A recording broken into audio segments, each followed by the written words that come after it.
দল আর 3 দলের পারাপারিতে এলাকার ভিতরে অবস্থা বেগতিক হয়ে যায়। আল্লাহ বলেন আসমানের রব যদি একাধিক হইতো তাহলে আসমান আর জমিনেও ফাসাদ সৃষ্টি হইতো। লাউ কানা ফীহিমা আলিহাতুন ইল্লাল্লাহু লাফাসাদাতা, আমার আল্লাহ পাক রব্বুল আলামিন বলে আসমান আর জমিনে আল্লাহ ছাড়া অন্য কোন রব যদি থাকতো আসমান আর জমিন ধ্বংস হয়ে যেত, এই আসমানের জমিনের ভিতরে ফাসাদ সৃষ্টি হয়ে যেত। সুতরাং তোমরা এক আল্লাহর স্বীকারোক্তি দাও, আল্লাহর সঙ্গে অন্য কাউকে শরীক করো না, লা তুশরিক বিল্লাহ। আমার আল্লাহ বলেন তিনি হাইয়ুন কাইয়ুম, তিনি চিরঞ্জীব, চিরশক্তিশালী। আগেও যেমন ছিল এখনো তেমন আছে, ভবিষ্যতেও তেমন থাকবে। শক্তি এক বিন্দু পরিমাণ কোনদিন কমার সুযোগ আছে নাকি বলেন তো? তারপরে বলেন লা তাখুযুহু সিনাতুন ওয়ালা নাওম, যে আল্লাহ ঘুম তো দূরের কথা কোনদিন ঝিমানিও দেন না। সুবহানাল্লাহ। হাইয়ুন কাইয়ুমটা এমন একটা নাম, নবী করিম সাল্লাল্লাহু আলাইহি ওয়াসাল্লাম বলেন কোন বান্দা যদি হাইয়ুন কাইয়ুম নাম দিয়ে আল্লাহ পাক রব্বুল আলামিনকে ডাক দেয় তো আল্লাহ পাক ওই বান্দার মনের সব দোয়া কবুল করে নেন। ইয়া হাইয়ু ইয়া কাইয়ুম, ইয়া হাইয়ু ইয়া কাইয়ুম, ইয়া হাইয়ু ইয়া কাইয়ুম বিরহমাতিকা নাস্তাগীথ বিরহমাতিকা নাস্তাঈন। এই দুইটা নামের উসিলে আল্লাহ পাক কেউ ডাকে, সন্তান হয় না, খাজার দরবারে যাওয়া দরকার নাই, এই দুইটা নাম নিয়ে আল্লাহকে ডাকে। পীরের দরবারে দৌড় দেয় বউরে নিয়ে, বাবাকে ফোয়ায় দেন, বউরে কই ফু দিবে? এখন আপনি যদি আপনার খাজা বাবার দরবারে আপনার বউরে নিয়ে যান, বাবা যদি বলে 3 দিন ইতিকাফে রেখে দাও, কি করা যায়? আর 3 দিন ইতিকাফে রাখার পরে যদি আপনার বউর বাচ্চা হয়, বুঝবেন এটা আপনার না আপনার বাপের। কথা বুঝে না এরা? সন্তান আপনার না আপনার বাবার, কারণ সন্তান দেওয়ার মালিক বাবায় না, কে? কে? ভাইরা আমার, ইয়া হাইয়ু ইয়া কাইয়ুম বলে ডাকেন, আল্লাহ পাক ডাক শুনবেন। বদরের যুদ্ধে নবী করিম সাল্লাল্লাহু আলাইহি ওয়াসাল্লাম গেছেন, সাহাবা ইকরাম সহ। যুদ্ধের তো কোনো প্রস্তুতি ছিল না, না আছে ঘোড়া, না আছে উট, না আছে তরবারি, না আছে কিচ্ছু। সাহাবা আজমাইন একটু প্রথমে ভীত সন্তুষ্ট হয়ে গেছেন যে আমাদের কাছে কিচ্ছু নাই, তবে আশাও আছে, আল্লাহ পাক তো আছে। রাসূল সাল্লাল্লাহু আলাইহি ওয়াসাল্লাম দোয়া করতেছেন। বাকি তাদের তো কোনো প্রস্তুতি নাই, কিন্তু উপরে কাফেররা 1000 প্রায়, তাদের তো প্রস্তুতি ছিল, তারা প্রস্তুতি নিয়ে যুদ্ধের জন্য আসছে।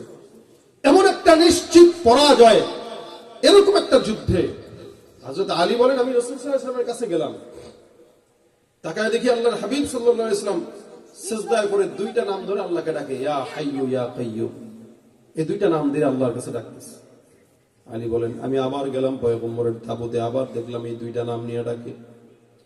আমি যতবার গেলাম পয়গম্বরকে দেখলাম এই 2টা নাম নিয়ে ডাকে, আমি পেরেশান হয়ে গেলাম। কি যেন হয় আল্লাহ পাকের তরফ থেকে কখন সাহায্য আসে। নবী করিম সাল্লাল্লাহু আলাইহি ওয়াসাল্লামকে সিজদায় পড়ে বারবার এই 2টা নাম নিয়ে ডাকতে দেখলাম। আল্লাহর কসম, যুদ্ধের ময়দান চলা অবস্থায় আমরা সাহাবা আজমাইন দেখলাম কেমন যেন যুদ্ধের ময়দানে আল্লাহর তরফ থেকে আসমানের ফেরেশতারা জিহাদের জন্য নেমে এসেছে। আমার আল্লাহ পাক রব্বুল আলামিন বলেন লাকাদ নাসারাকুমুল্লাহু বিবদরিন ওয়া আনতুম আযিল্লা। এই সাহাবা আজমাইন ছিল দুর্বল, এই সাহাবা আজমাইনদের যুদ্ধে পরাজিত হওয়া ছাড়া অন্য কোনো উপায় ছিল না। আমি আল্লাহ পাক রব্বুল আলামিন নিজের রহমত দিয়া আমি সাহাবা আজমাইনদের গলায় বিজয়ের মালা পরিয়ে দিয়েছি। সুবহানাল্লাহ। এই জন্য নবী বলেন কেউ যদি এই 2টা নাম নিয়ে ডাকে আল্লাহ পাক বান্দার দোয়া কবুল করে। এ মুসলমান নবীর উম্মত, এত ফজিলতপূর্ণ আয়াত উলামা ইকরামরাও বলেন এটা ইসমে আজম। আল্লাহ পাক রব্বুল আলামিন আয়াতটাকে এত দামি বানাইছেন। আরেকটা ফজিলতের গল্প শুনলে আপনারা বুঝবেন, হাদিসের ঘটনা। হযরতে আবু হুরায়রা রাদিয়াল্লাহু তাআলা আনহু থেকে বর্ণিত, নবী করিম সাল্লাল্লাহু আলাইহি ওয়াসাল্লাম হযরত আবু হুরায়রাকে একবার কিছু সাদকার মাল আমানতের দায়িত্ব দিয়ে বললেন, হে আবু হুরায়রা, এই সাদকার মালগুলো তুমি আমানত রাখো, তোমার কাছে আমানত দিলাম, এগুলো জনগণের মাল। যাকাত সদকার মাল আমানত দিয়ে দিল আমার কাছে পয়গম্বর, আমি মালগুলো আমানত রাখলাম, আমার ঘরের ভিতরে রাখলাম। ঘর যেহেতু জীর্ণ শীর্ণ, আমি প্রত্যেকদিন রাতের বেলা সজাগ থাকতাম মালগুলো পাহারা দেওয়ার জন্য। নবী করিম সাল্লাল্লাহু আলাইহি ওয়াসাল্লাম আমার কাছে যখন মালগুলো আমানত রাখলেন, 1 দিন 2 দিন 3 দিন যায়, হঠাৎ করে একদিন তাকায় দেখলাম এই মালগুলো চুরি করার জন্য একটা চোর আমার ঘরে প্রবেশ করলো। আমি চোরটাকে ধরে ফেললাম। ধরার পরে চোরটা এবার কান্নাকাটি আরম্ভ করে দেয়, আমাকে কানে ধরে বলে, আবু হুরায়রা, আমি অভাবের কারণে আজকে তোমার ঘরে চুরি করার জন্য আসলাম। স্বভাবের কারণে আসি নাই, কারণ আমার চুরি করাটা স্বভাব নয়। আমার ঘরে অনেক দিন হলো আগুন জ্বলে না, বিবিও খাবার পায় না, সন্তানরাও খাবার পায় না, যার কারণে অভাবের তাড়নায় করে তোমার ঘরে আমি কিছু মাল নেওয়ার জন্য আসলাম। দয়া করে এখান থেকে কিছু সম্পদ, কিছু মাল তুমি আমাকে দাও, যাতে আমি আমার অভাবগুলো দূর করতে পারি। আবু হুরায়রা রাদিয়াল্লাহু তাআলা আনহু বলেন, শোনো, এই মালগুলো আমার নয়, এগুলো আল্লাহর নবীর তরফ থেকে আমার কাছে আমানত রাখা হয়েছে। আমানতের মালের খেয়ানত করা যাবে না, তোমাকে আমি কিছুই দিতে পারবো না, তুমি এখান থেকে ভেগে যাও। আল্লাহর নবীর সাহাবী আবু হুরায়রা রাদিয়াল্লাহু তাআলা চোরকে বিদায় করে দিলেন। চোর চলে গেল, ওয়াদাবদ্ধ হয়ে আর কোনোদিন আসবে না। প্রথম দিন যখন চোর চলে যায়, নবী করিম সাল্লাল্লাহু আলাইহি ওয়াসাল্লামের কাছে ফজরের নামাজের সময় হযরত আবু হুরায়রা রাদিয়াল্লাহু তাআলা চলে গেলেন নামাজ পড়ার জন্য। নবী আমার দেখে ডাক দিয়ে বলেন, হে আবু হুরায়রা, গতকাল রাত্রে যে চোর চুরি করার জন্য ঢুকলো, ওই চোর কোন জায়গায়, তুমি কি ছেড়ে দিয়েছো? আবু হুরায়রা কয়, কি ব্যাপার? চুরি করলো চোর আমার ঘরের মধ্যে, আমিও জানি, আমি জানি আর আল্লাহ জানে, কিন্তু আল্লাহ নবী কেমনে জানে? তার মানে জানাইছেন কে? বলে আল্লাহ। চোরটা কোথায়? আবু হুরায়রা রাদিয়াল্লাহু তাআলা বলেন, ইয়া রাসূলুল্লাহ, চোরটা তো ছেড়ে দিয়েছি, ওয়াদাবদ্ধ হয়েছে, আর কোনোদিন আসবে না। আল্লাহ নবী সাল্লাল্লাহু আলাইহি ওয়াসাল্লাম বলেন, আবু হুরায়রা, চোর যদিও বলেছে আর কোনোদিন আসবে না, তবে লিখে রাখো, আজকে রাত্রেও চোরটা আবার তোমার ঘরে চুরি করার জন্য আসবে। আবু হুরায়রা বলেন, ইয়া রাসূলুল্লাহ, গতকাল আসলো, ছেড়ে দিলাম, আজকে আসবে, যদি আবার হয়, এটা যদি সত্য হয়, আজকে ছাড়াছাড়ি নাই, আপনার দরবারে নিয়ে আসবো। আবু হুরায়রা রাদিয়াল্লাহু তাআলা রাতের বেলা চলে গেলেন ঘরের ভিতরে, ইবাদত বন্দেগী করতেছেন। হঠাৎ করে তাকায় দেখে চোর হাজির। চোর দেখবেন একটা আদত হইল, যতবার চুরি করুক আর ধরা খাক, ততবার একটা কথা বলে, আর চুরি করবো না। 100 বার ধরা খাইলেও 100 বার ওয়াদাবদ্ধ হয়, কিন্তু চোরের ওয়াদার কোনো দাম নাই। এ মুসলমান, আমাদের দেশে এরকম অনেক চোর আছে যারা বারবার ওয়াদা করে, কিন্তু জনগণের সঙ্গে ওয়াদা ভঙ্গ করে। আবার নির্বাচনের সময় দেখবেন অনেক মানুষ আসবে, বারবার ওয়াদাবদ্ধ হবে, তারপরে ওয়াদা ভঙ্গ করবে। এই কারণে ভোটটা দেওয়ার আগে দেখে শুনেই দেওয়া দরকার। যাদের হাতে যায় ক্ষমতা, দেশ যেন বাপের ভিটা, রাখতে চেয়ার শুরু করে বিদেশিদের পাচাটা। যাদের হাতে যায় ক্ষমতা, দেশ যেন বাপের ভিটা, রাখতে চেয়ার শুরু করে বিদেশিদের পাচাটা। বিদেশিদের কথা মতো চালায় ওরা নিজের দেশ, বিদেশিদের কথা মতো চালায় ওরা নিজের দেশ। দেখতে দেখতে গোল্লায় গেল আমার সোনার বাংলাদেশ। কথা ঠিক কিনা? একে একে শেষ করেছি, সবার দেখা হইল শেষ।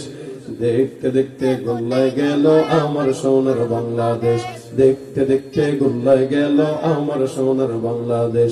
কেউ দিল না, সবাই নিল, আমরা যে কলুর বল, সারা বছর নেয় না খবর, নির্বাচনে খুব দরদ। কেউ দিল না, সবাই নিল, আমরা যে কলুর বলদ, সারা বছর নেয় না খবর, নির্বাচনে খুব দরদ। নির্বাচনের আগে নেতা ধরে কত রকম বেশ, নির্বাচনের আগে নেতা ধরে কত রকম বেশ। দেখতে দেখতে গোল্লায় গেল, দেখতে দেখতে গোল্লায় গেল আমার সোনার বাংলাদেশ। মুসলমানের দেশটা মোদের আছে খাতা কলমে, দোষের দোষী যে বাজারে শাস্তি পায় যে আলেমে। কথা বলেন ঠিক কিনা? আকাম করে তারা আর বোমাবাজির গন্ধ খুঁজে মাদ্রাসায় যারা, ওরা কোশ্চেন কেন মুসলমানের বন্ধু হতে পারে না? মুসলমানের দেশটা মোদের আছে খাতা কলমে, দোষের দোষী যে বাজারে শাস্তি পায় যে আলেমে। ওরা ইসলাম বেচে ক্ষমতাটা পাকাপোক্ত করে বেশ, ইসলাম বেচে ক্ষমতাটা পাকাপোক্ত করে বেশ। দেখতে দেখতে গোল্লায় গেল আমার সোনার বাংলাদেশ, দেখতে দেখতে গোল্লায় গেল আমার সোনার বাংলাদেশ। এজন্য সব চোরদের হালত একই, এরা 1000 বার চুরি করার পরেও বলবে আর জিন্দেগিতেও হবে না। মূলত চোরে না শুনে ধর্মের কথা, ওয়াদা তো বহুত দূর কি বাত। এই জন্য ভাইরা আমার, মুনাফিকের আলামত তিনটা। এক নম্বর, সে যখন কথা বলে তখন মিথ্যা বলে। দুই নম্বর, তার কাছে যখন আমানত রাখা হয় তখন খেয়ানত করে। তিন নম্বর, যখন সে ওয়াদা দেয় তখন কি ভঙ্গ করে। এজন্য যারা ওয়াদা ভঙ্গ করে তাদের সাথে চলাফেরার কোনো দরকার নাই। চোর প্রথমবার ওয়াদা ভঙ্গ করছে, পরে আবার দ্বিতীয় রাতে হযরত আবু হুরায়রা রাদিয়াল্লাহু তাআলা আনহু আসলেন, নামাজ কালাম পড়তেছেন, দেখতেছেন, হঠাৎ করে তাকা দেখে চোর হাজির। আবু হুরায়রা রাদিয়াল্লাহু তাআলা আনহু ডাক দিয়ে বলেন, কি ব্যাপার চোর মশাই এখানে কেন? হুজুর, গতকাল রাতে তো নিতে চাইছিলাম, পারি নাই, মিস্টেক হয়ে গেছে, ভাবলাম আজকে যাই, সন্তানরা খাবার পায় না, অসহায় হয়ে পড়ে আছে, এই কারণে আজকে রাত্রে আসলাম, আবার কিছু নেওয়া যায় কিনা। আবু হুরায়রা রাদিয়াল্লাহু তাআলা আনহু ধরা খেয়ে গেছে। আল্লাহর নবীর সাহাবী বলে, তোমাকে পয়গম্বরের সামনে নেওয়া হবে। চোর ডাক দিয়া বলে, খবরদার, আর জিন্দেগিতে আসবো না, এটাই শেষ, ওয়াদাবদ্ধ হইলাম, কসমও খাইলাম, যা বলবো তাই শুনবো, তবে রাসূলের কাছে নেওয়া যাবে না। কারণ চোরেও জানে নবীর কাছে গেলে হাত কাটা হবে। ইসলামের চোরের বিধান হলো আস-সারিকু ওয়াস-সারিকাতু ফাকতাউ আইদিয়াহুমা জাযাআম বিমা কাসাবা নাকালাম মিনাল্লাহ। আল্লাহ পাক বলেন, চোর যখন চুরি করবে হাত কেটে দাও। বাংলাদেশে যারা চুরি করে এদের হাত যদি কাটা হতো, একটারও ভালোভাবে থাকা হতো না, একটুক একটুক হাত বের করে আল্লাহ নবীজির নাম বলে ভিক্ষা করা লাগতো, ঠিক কিনা? আর দ্বিতীয় কোন চোর তো সাহস করতো না চুরি করা। একটা চোরের হাত কাটলে দ্বিতীয় চোর চুরি করার আগে 10 বার চিন্তা করবে যে আল্লাহ, মানুষ তো দেখলে বুঝবে যে আমি চোর, তাহলে তো আর হাত কাটা যাবে। সুতরাং এই চুরি করার চাইতে কাম করে খাওয়া ভালো। নিজে কাম করে না, আরেকজন কামাই করে সারাদিন, বিকেল বেলা এসে কয়, দে দে দে, কত 200 দে। কেউ নাই, বুঝেন না মনে আপনারা? আপনি কামাই করবেন সারাদিন, আপনারা এসে করবো দে। তার মানে কামাই করলাম আমি, তুই চাষ করে দিবি না, এলাকায় কামাই করে দিবি, এত সহজ? আপনারা সবাই মিলে ডাক দিবেন ভিক্ষুক, কি বলবেন? আসলে নিতে আসলে কি বলবেন? ভিক্ষুক, ফকির, দেখবেন লজ্জা পাবে। অবশ্যই এগুলো লজ্জাও নাই। চোরের লজ্জা আছে কোনো? চোর দ্বিতীয়বার আসছে, লজ্জা থাকলে আসতো? আসছে দ্বিতীয়বার। আবু হুরায়রা রাদিয়াল্লাহু তাআলা আনহু বলেন, খবরদার, আজকে কোনো ছাড়াছাড়ি নাই। কান্নাকাটি শুরু করে দিয়েছে, হুজুর দয়া করেন, মাফ করেন, আর জিন্দেগিতে আসবো না। আবু হুরায়রার দিলের ভিতরে মায়া লেগে গেছে, সাহাবী ছেড়ে দিলেন। 2 দিন পার হয়ে গেল। ফজরের নামাজের সময় মসজিদে নববীতে যখন যান, নবী করিম সাল্লাল্লাহু আলাইহি ওয়াসাল্লাম তাকে দেখে বলেন, কি ব্যাপার আবু হুরায়রা, কোথায় গেল চোর? আল্লাহ নবীর সাহাবী ডাক দিয়া বলেন, ইয়া রাসূলুল্লাহ, চোরটা গতকাল রাত্রেও আসছিল, আমার কাছে ওয়াদাবদ্ধ হয়েছে, ক্ষমা চেয়েছে, যার কারণে আমি তারে ছেড়ে দিয়েছি। নবী আমার ডাক দিয়া বলেন, শোনো আবু হুরায়রা, যদিও চোরটা তোমার কাছে ক্ষমা চাইলো আর আসবে না, ওয়াদাবদ্ধ হইল, কিন্তু চোরটা তার ওয়াদা আবারও ভাঙবে। আজকেও তুমি অপেক্ষায় থাকো, আজকেও চোরটা তোমার ঘরে চুরি করার জন্য ঢুকবে। আবু হুরায়রা রাদিয়াল্লাহু তাআলা আনহু বলেন, হুজুর, আজকে রাতে যদি চোর আসে, তাহলে ওর একদিন কি আমার একদিন? কয়দিন গেল? এটা নিয়ে 3 দিন বলবে। ও আসুক, আজকে দড়ি টড়ি নিয়ে রেডি, মনে করেন আসলে বানবে, এমন একটা ভাবসা। রাতের বেলা চোরটা আসলো আবার। নবী করিম সাল্লাল্লাহু আলাইহি ওয়াসাল্লাম বলছেন, তার মানে আসতেই হবে, আসবেই আসবেই। রাতের বেলা আবু হুরায়রা রাদিয়াল্লাহু তাআলা আনহু প্রস্তুত, চোরকে ধরবে। এবার আর ছাড়াছাড়ি নাই, চোর মশাই আসলো।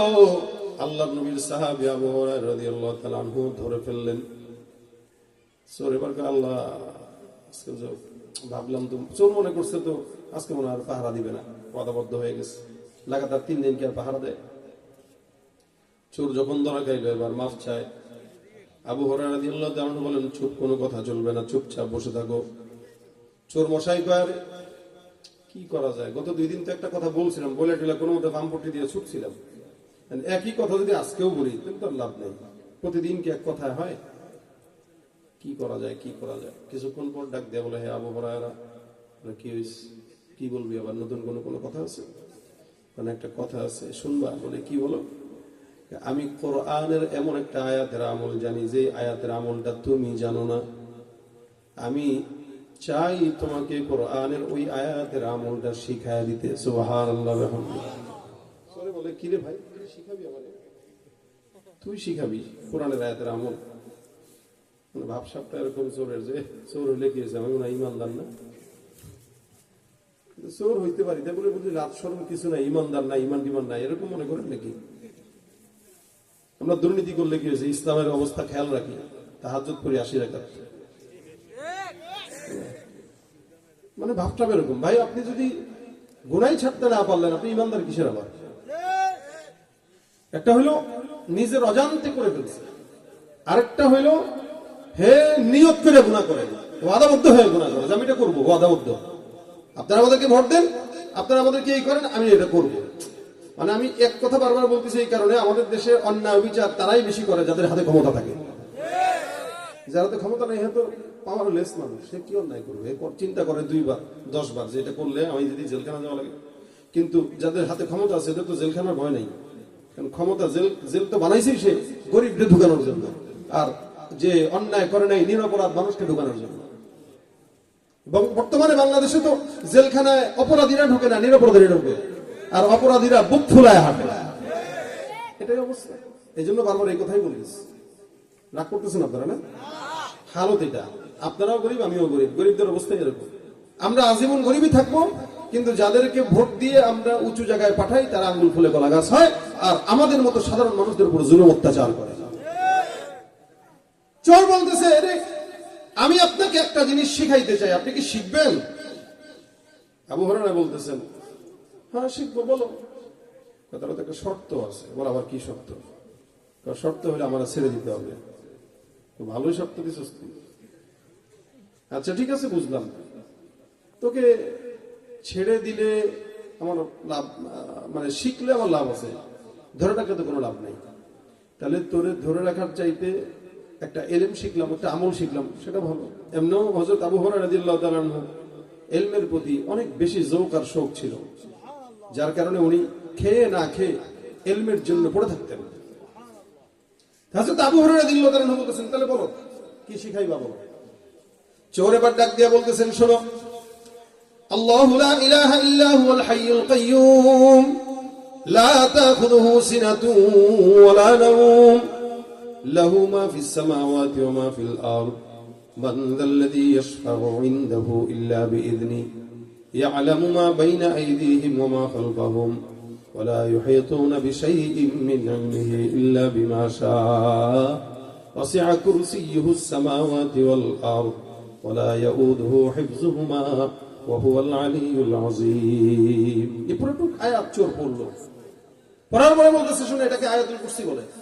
এই আয়াতুল কুরসি যদি কেউ রাতের বেলা পড়ে, তাহলে সারা রাত আল্লাহ পাক তাকে শয়তান জিন্নাতের অনিষ্টতা থেকে নিজে হেফাজত করবেন। ওর আগ পর্যন্ত এই আমল কারো কাছে প্রকাশ হয় নাই, এটাই মনে করেন প্রথম। আবার কেউ যদি সকালে পড়ে, তাহলে সারাদিন আল্লাহ পাক শয়তানের সব অনিষ্টতা থেকে তারা হেফাজত করবেন। আবু হুরায়রা রাদিয়াল্লাহু তাআলা আনহু বলেন, মাশাআল্লাহ, ভালো জিনিস শিখলাম তো।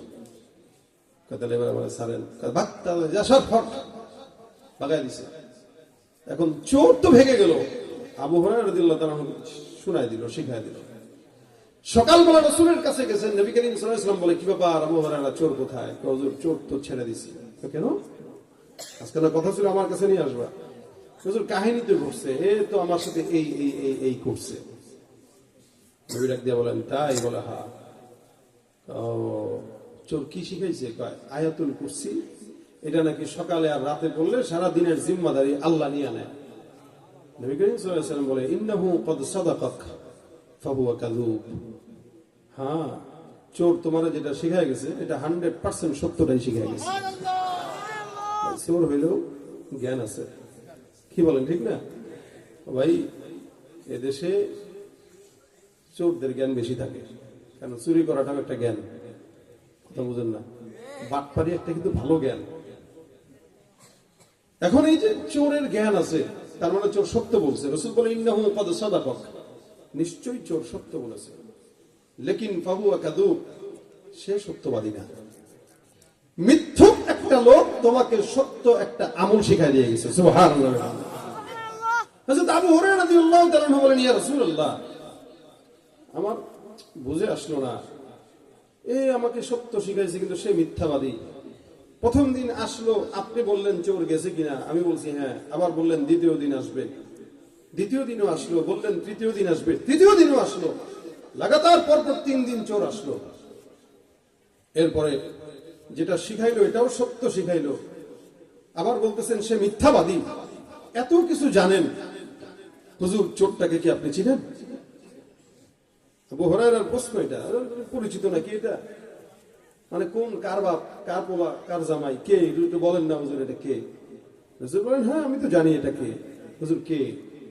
রাসূল বলেন যাকা শাইতান, ও তোমার মতো মানুষ না, মানুষ চোর না, ও শয়তানের সবচেয়ে বড় ইবলিস, যেটা ওটা তোমার কাছে পরপর 3 দিন বরকত নষ্ট করার জন্য তোমার ঘরে ঢুকে গেছে।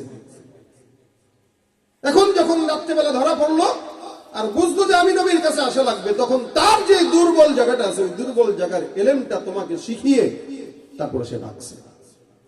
কিন্তু সে কে? সে কে? শয়তান।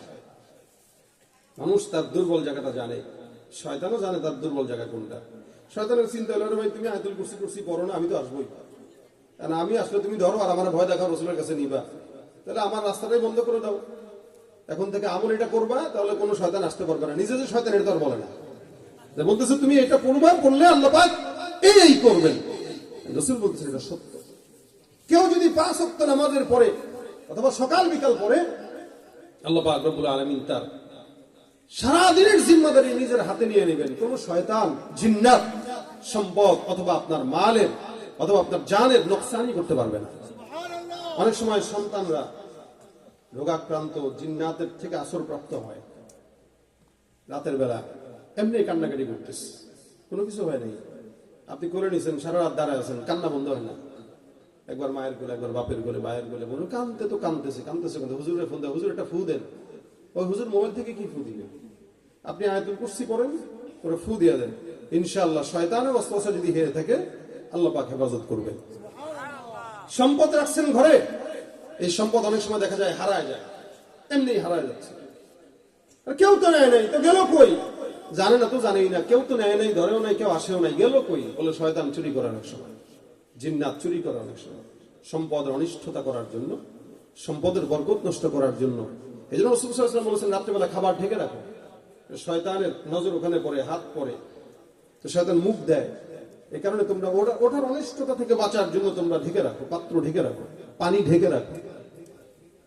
আপনারা যদি আয়াতুল কুরসির আমলটা আজকের এই মজমা থেকে নিয়োগ